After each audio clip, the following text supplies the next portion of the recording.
I thought I was done with Rings of Power last week, but, I decided to stick with it and finish the season. And you know what?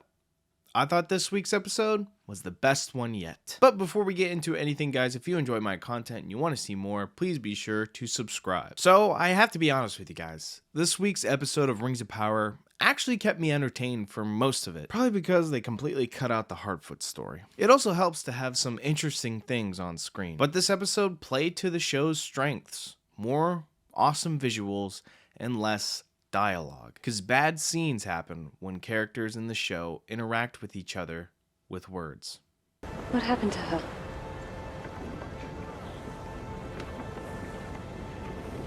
It is strange. Most of my life I've looked east to see the sun rise over the sea, and west to see it set over the land. We're sailing into the dawn, and yet to me, it feels like the coming of night.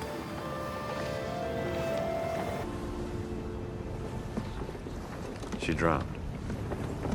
But there were some things in this episode I actually really enjoyed. The visuals are always done well, and I'm not just talking about visual effects. In the beginning, we see Adar plant these seeds right before he gives a big battle speech, and I thought, whoa, that's weird. But then you see Arondir plant those same seeds and tell the story about how elves plant these right before big battle. Really appreciate them coming back to that, and it kind of, shows us that Adar used to be an elf, and he's now corrupted. I would rather have something like this than Adar looking in the camera and saying, I was an elf once, but now I am completely corrupted by darkness. Honestly, that wouldn't surprise me at all from this show. There was also this cliche villager battle too. And at the end of this battle, we see the villagers claim victory, but they soon realize that some of the people in this orc armor are their human buddies. I like this twist a lot, even though it's taken directly from Star Wars: The Clone Wars. This just shows how Adar wants to win and what he's willing to sacrifice for his cause. And while we're speaking of Adar again, I want to mention that I think he's a good villain. Is he the best of all time? No, probably not. But he isn't a typical villain who is just dumb and stupid. No, he's smart, he has a plan, and that plan pretty much works out in the end. Well, until my girl Galadriel shows up. Talking about my girl Galadriel.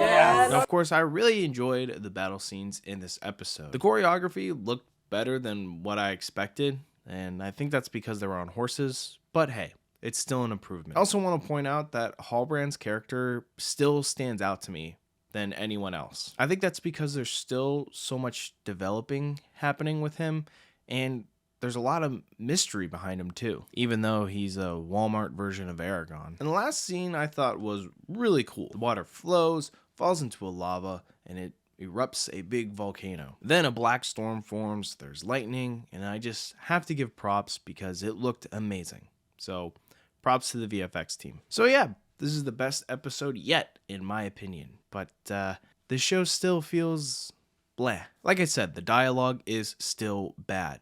She drowned. Oh, okay. We get it. Every single time a character in the show is talking to another character one-on-one, I cringe a little bit. Well, it's either you cringe or you get extremely bored. We also can't forget about this scene that happened in the episode.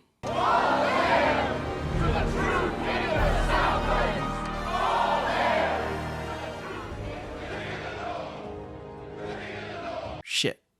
Wrong show. This episode also had the most insane amount of Dutch angles in one scene ever. I literally thought I was going insane. Like, am I seeing sideways here? And it wasn't like it was a Dutch angle, normal shot, Dutch angle. It was literally every single shot was a Dutch angle during this scene. Very disorienting, and it took me out of it. Okay, remember when I said the battle scenes were pretty good? They were, but when did Galadriel become Neo from the Matrix? She's literally out there dodging arrows by bending backwards and hanging off the side of her horse. There's a way to make her look cool, but I don't think this was it. But maybe that's just a me bias because I still don't like this character at all. Because anytime I see her do something cool, I immediately become Simon Cowell from American Idol.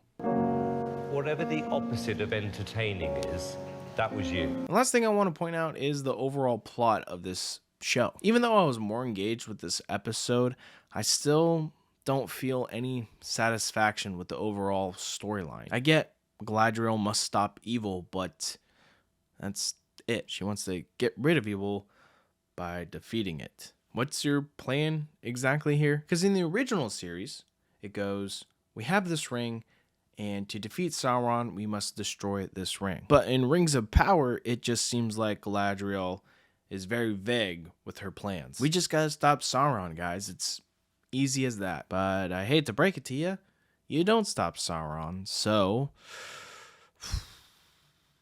wonder how that's gonna end. But you never know. Maybe the bigger plot will reveal itself in these last 2 episodes. Sure, the battle scenes and the visuals are still cool as ever, but the dialogue and the overall story still bring this show down. Only 2 episodes left in this season, and hopefully things pick up. Did you guys watch Rings of Power this week? If you did, let me know what you thought down in the comments below. Also, be sure to like this video if you enjoyed, and if you want to see more content, please be sure to subscribe to the channel. If you want to catch up on any other one of my videos, click on this playlist right here. Thank you guys so much for watching, and I'll see you in the next one.